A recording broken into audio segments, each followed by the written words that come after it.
एक छलांग में 9 मीटर। लाल कंगारू ऑस्ट्रेलिया का उछलता एथलीट। जानिए कैसे इसकी बनावट इसे ऊर्जा बचाते हुए दूर तक ले जाती है। लंबी टांगें, शक्तिशाली पिंडलियां और मोटी पूंछ। हर छलांग में संतुलन, धक्का और कम ऊर्जा खर्च। वयस्क लाल कंगारू 50 किमी घंटा तक दौड़ सकता है। लंबी दूरी कम थकान में तय करता है। मां की थैली शावकों को सुरक्षित रखती है। आमतौर पर ये इंसानों से दूर रहते हैं, पर खतरा लगे तो तेज पंचों और पिछली टांगों से हमला कर सकते हैं। दूर से देखें, दूरी बनाएं और आवाज बचाएं।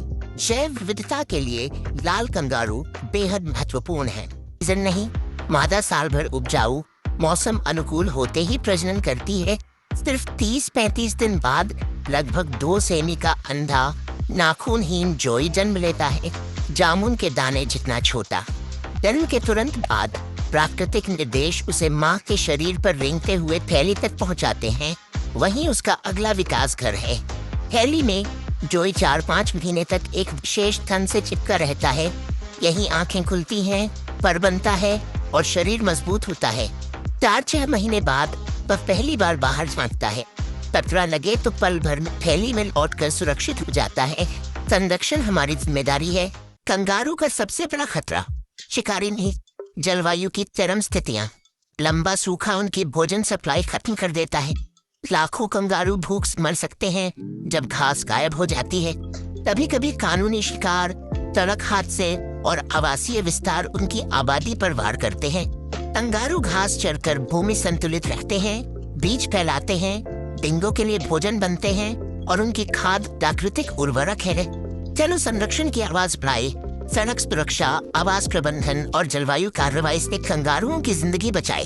करीब 8 महीने में जोई थैली से बाहर आता है, पर मां के पास रहता है और कई महीनों तक दूध पीता रहता है।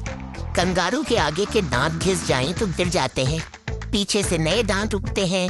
सख्त पौधे चबाने में मदद करते हैं। पूरी तरह शाकाहारी, घास, जड़ी बूटियां, झाड़ियां, पत्तियां, जरूरी नमी इन्हीं से मिलती है। कई दिन बिना पानी के जीवित रह सकते हैं। सुबह सांझ चरते हैं और तपती दोपहर में छाया में आराम करते हैं। ऑस्ट्रेलिया के शुष्क इलाकों के उस्ताद, वन्यजीव प्रेमी और छात्र, व्यवहार विश्लेषण, पोषण संतुलन और विशेषज्ञ सलाह के लिए हमें फॉलो करें। अगला एपिसोड, कंगारू की ऊर्जा बचत।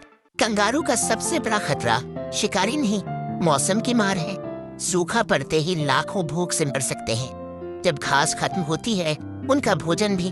कमजोर झुंड, प्यासे बच्चे, प्रकृति की चुप चीख, मानव गतिविधियां भी जोखिम बढ़ाती हैं। कानूनी शिकार, सड़क दुर्घटनाएं और आवास का फैलाव उनके लिए घातक साबित होते हैं। कंगारू पर्यावरण के सहायक हैं, घास चरकर भूमि को संतुलित रखते हैं, बीज फैलाते हैं और डिंगों का भोजन बनते हैं। जैव विविधता बचाने के लिए कदम उठाएं, जानकारी फैलाएं, संरक्षण कार्यक्रमों को सहयोग दें और टिकाऊ विकास को प्राथमिकता दें।